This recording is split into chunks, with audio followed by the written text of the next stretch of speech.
আজকের রাতের দিকে বেশ কিছু বড় খবর আসতে পারে।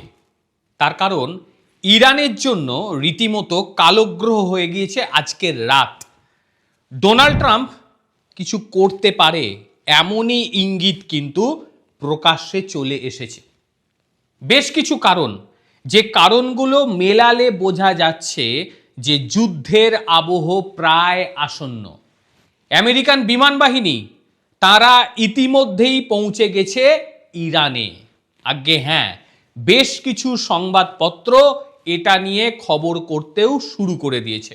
তারা প্রতি মুহূর্তের আপডেটও দিচ্ছে।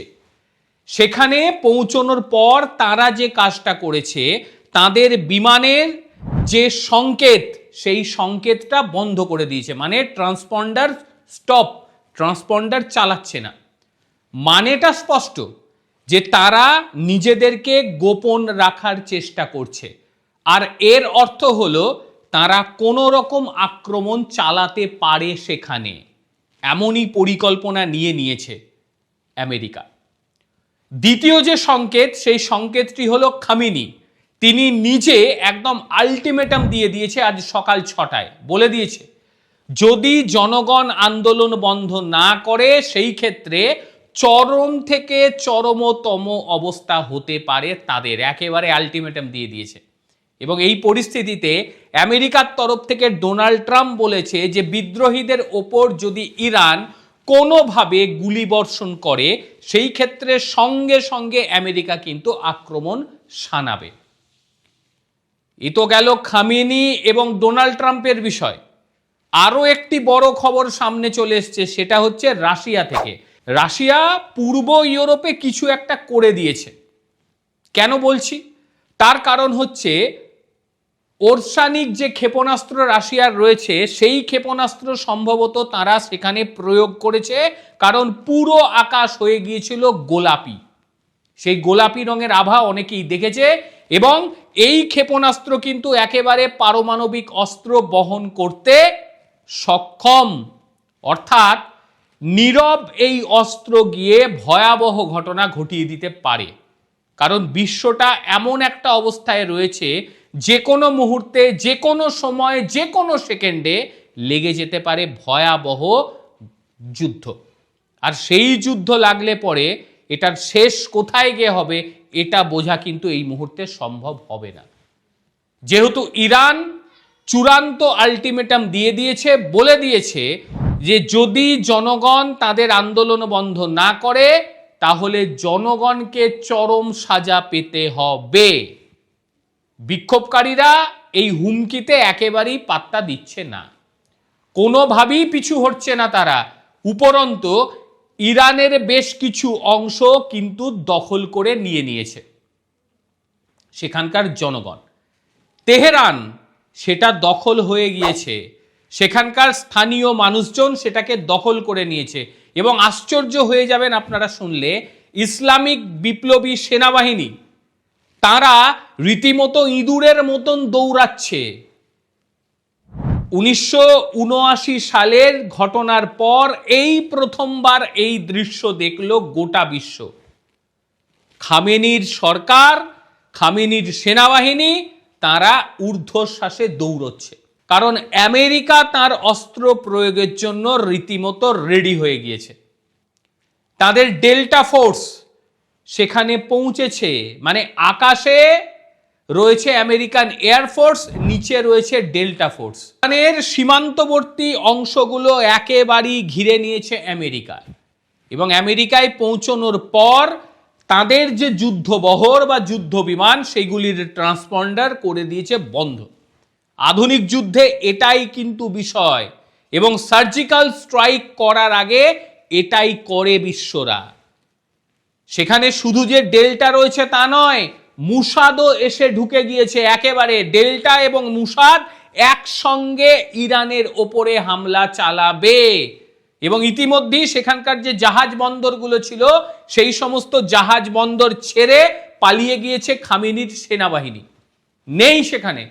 আর সেই সমস্ত জাহাজ বন্দরগুলো সেখানে ঘিরে ফেলেছে আমেরিকান সেনাবাহিনী, কারণ তারা জানে যে সবার আগে হামলা হলে এই জাহাজ বন্দরগুলোতেই হামলা হবে। সেই কারণেই সেখান থেকে খামেনি সরকারের যে নিরাপত্তা পুরো মাত্রায় শেষ। সেখানে সাধারণ মানুষজন দাপিয়ে বেড়াচ্ছে। শাসক গোষ্ঠীর এই যে পালানো, এই দৃশ্য বহুকাল মানুষজন দেখেনি। সব মিলিয়ে একটা কথা অন্তত বলা যায় যে 70% ইরানি চলে গিয়েছে খামেনির হাতের নাগালের বাইরে, একেবারে তার হাতের নাগালে আর নেই। শাসক গোষ্ঠী চেষ্টা করছে জনগণের ওপরে চাপা, কিন্তু জনগণ শাসক গোষ্ঠীকে রীতিমতো ইট মেরে তাড়িয়ে দিচ্ছে। এবং এই মুহূর্তে আর একটা বড় খবর আসছে, সেটা হচ্ছে খামেনি তার দলবলকে ইতিমধ্যে রাশিয়া পাঠানোর চেষ্টা করছে, এবং যে সমস্ত খবর উড়ে আসছে নাকি বিমানে করে সোনার ইট বহন করে নিয়ে যাচ্ছে। সত্যতা জানা নেই, আসছে এই ধরনের খবর যে তারা প্রচুর পরিমাণে সোনার ইট বিমানের মধ্যে রেখে তারা চলে যাচ্ছে রাশিয়া। কারণ এই মুহূর্তে খামেনিকে বাঁচতে গেলে রাশিয়া ছাড়া আর কেউ তাকে আশ্রয় দেওয়ার মতন জায়গায় নেই। কারণ খামেনি যেভাবে অত্যাচার চালিয়েছে তার জনগণের ওপরে, যেভাবে সে দেশের মহিলাদের ওপর অত্যাচার চালিয়েছে, সেই কারণেই কিন্তু সেই দেশের সাধারণ জনগণ এত ক্ষেপে গিয়েছে। এবং তাদের ক্ষেপে যাওয়াটার পেছনেও অবশ্যই আমেরিকা রয়েছে, আমেরিকা ইন্ধন দিচ্ছে। কিন্তু ইন্ধনটা দিলে আগুনটা তখনই লাগবে যখন সে দেশের জনগণ জ্বালা যন্ত্রণার মধ্যে থাকবে। প্রচন্ড জ্বালা যন্ত্রণা, নিরাপত্তা বলে সেখানে কিচ্ছু ছিল না। আর সেখানে এতটাই গোঁড়ামি ছিল যে মহিলাদের মুখ তুলে কথা বলার কোনো জায়গা ছিল না, মহিলাদের মুখ তুলে তাকাতে দেয়নি। বহু মহিলার প্রাণ চলে গিয়েছে। আমি ব্যক্তিগতভাবে খামেনির শাসনকে একেবারে মনে করি না সেটা সুশাসন, সেটা দুঃশাসন। সেই শাসনকে আমিও অন্তত কোনোদিন মেনে নেব না। কারণ আপনারা যদি পড়েন সেখানে মহিলাদের কষ্ট, সেই মহিলাদের উপরে খামেনি সরকারের অত্যাচার আপনি ভাবতে পারবেন না। একবার পড়ে দেখবেন, এখন তো গুগলে সব কিছুই পাওয়া যায়, দেখবেন কিভাবে গায়ের রক্ত আপনার টকবক করে ফুটে যাবে যে এরা মানুষ না পশু, পশুর মতন আচরণ করেছিল। দেখছেন না অন্যান্য দেশ কিন্তু কিচ্ছু বলছে না, যে আমেরিকা ঠুকুক, আমাদের কিচ্ছু বলার নেই। অনেকেই কিছু বলবে না, কারণ অনেকে এই মহিলাদের উপর অত্যাচার মেনে নিতে চায় না, কোনো দিন চায় না। আমি অন্তত ব্যক্তিগতভাবে কোনো দিন মেনে নিতে চাইব না। যারা রয়েছেন তাদেরকে আমার অনুরোধ, যারা খামেনি নিয়ে ভালো বোঝেন একটু জানাবেন কোনো দিক থেকে খামেনি সরকার কি ভালো ছিল। আমার ভুল হতে পারে, আপনাদের হয়তো ভুল হবে না, আপনারা অবশ্যই জানাবেন। আর কি মনে হয় আমেরিকা কি আজকেই আক্রমণ শানাতে পারে সেখানে, না কয়েকদিন অপেক্ষা করবে, অথবা রাশিয়া তার কোনো রকম প্রতিরোধ সেখানে দেখাতে পারবে? মনে হয়, আমার তো মনে হয় রাশিয়া কোনো রকম প্রতিরোধ এখানে করবেই না। কারণ ইতিমধ্যেই ইরান চলে গিয়েছে আমেরিকার দখলে, ইরান চলে গিয়েছে মুসাদের দখলে। এই কারণেই ডোনাল্ড ট্রাম্পের এত জোর গলা, কারণ সে জানে আমি তো পেয়েই গিয়েছি।